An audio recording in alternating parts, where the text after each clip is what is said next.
Shane Dawson. He released the Jake Paul docuseries Part 2 last week, and it received a reaction so mixed, it would cost $35 at a bar. And with good reason, you idiot.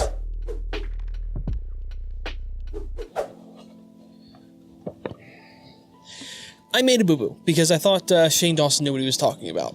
Sorry about the washing machine sounds in the background if you can hear them. After Shane Dawson released the second episode of the Jake Paul docuseries, I made a video that I never uploaded. The video was defending him on a specific point that has been coming up a lot lately, but he kind of derailed that whole point in the next upload. Now in this video I'm going to be using a lot of clips from the video I never uploaded, mostly because I don't think I could say it any better now than I said it in that video. Now this is the third docu-series he's done, and each one of these has been constructed very well. There's a very specific reason to how and why he does things that he does with his editing. And it received a reaction so mixed, ranging from amazing work to this is a horrible way to shame people with mental illness. Why is the lighting changing? I don't understand why the camera's picking up the lighting differently. Nothing's changed. Now he constructs these videos very well, and they're very clearly inspired by like mainstream documentaries. These mainstream documentaries will try and carry a narrative, and throughout their journey they will try and hit certain cues to set things up for later in the video. From what I've seen, Shane also seems to kind of do this. Most of the 40+ minute video is just talking about the symptoms and characteristics of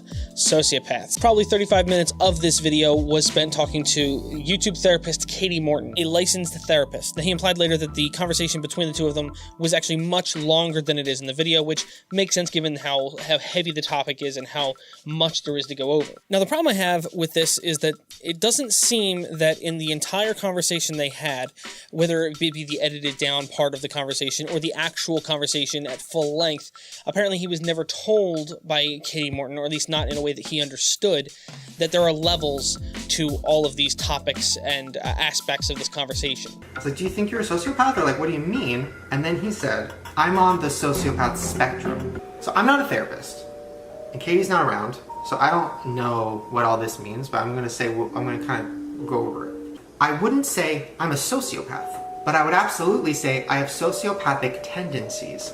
And at the beginning of the year, I was at a place in my life where they got the best of me and they consumed me. She later clarified this on her own channel, saying that Shane asked her to explain sociopaths to him, and she didn't think it was necessary to explain all the other aspects, like everything between sane and sociopath, or as Logan calls it, the sociopathic spectrum. She did, however, kind of call the criticism she got hateful, and didn't really clarify that a lot of it was right, making it fair criticism, not just hate, but she just kind of generalizes it all to hateful. If you're acting as the authority on something and you just leave out a bunch of information, of course there's going to be problems.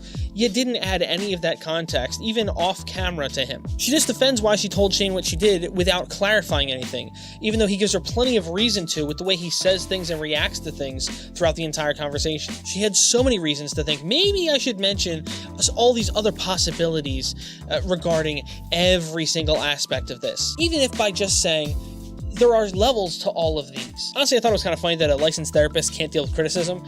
I mean, you would think that, maybe they would have a method for dealing with that. So what about Shane? Well, in the video I never uploaded, I pointed out that just like in the mainstream documentaries, Shane does these lead-ups. He tries to build to things. In the beginning of the video, he includes this conversation.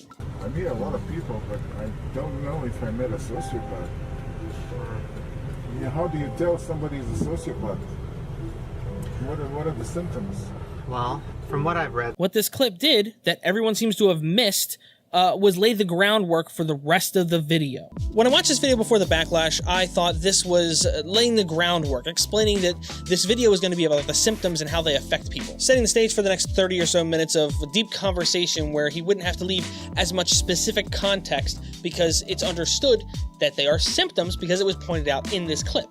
so I'm not a therapist, and Katie's not around, so I don't know what all this means, but I'm gonna kind of go over it. I wouldn't say I'm a sociopath, but I would absolutely say I have sociopathic tendencies. That's the point of defense that I was taking. That's the only thing I really cared about here, was the fact that he was catching flack for this thing in particular that they focus on later, and no one seemed to notice that he kind of set that up, that all of these are symptoms in the beginning of the video. But it turns out he didn't even realize that they are symptoms. He thought that their conversation was basically the definition of a sociopath. Now, Logan Paul uploaded a video that I actually surprisingly agreed with, to an extent anyway, where he breaks down the fact that what they're describing are sociopathic tendencies, not characteristics of anyone that is sociopathic. Quite simply, it is not black and white. 99% of the time, someone is not a sociopath or not a sociopath. My opinion is there's a sociopathic spectrum, at which point some people lie higher on it than others. It's not just his opinion, though. There's actually stages and levels to mental illness, just like there is to any other illness, and how it affects people will vary based on the person. The problem I have is that symptom is a simple word that I feel like most people know. Symptoms aren't proof of anything. That's fairly common knowledge. I'll throw the definition up on screen just in case you're not clear still.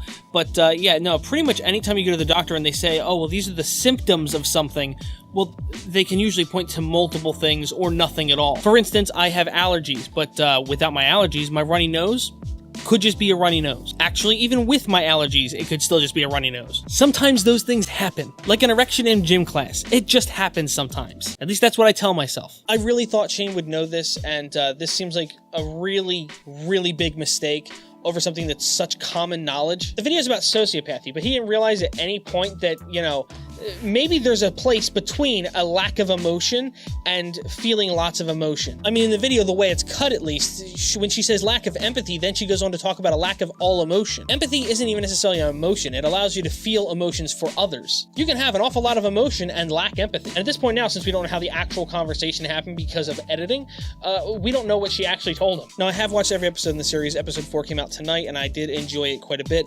I've enjoyed every episode in the series. I've enjoyed all 3 documentary series that he's done. But after this huge error that's just so glaring that I don't understand how he didn't understand it to begin with. I mean, it's just common sense that there's a stage between, at least one stage between, sociopath and sane person. So all these documentaries that he's done now, they're all in question to me.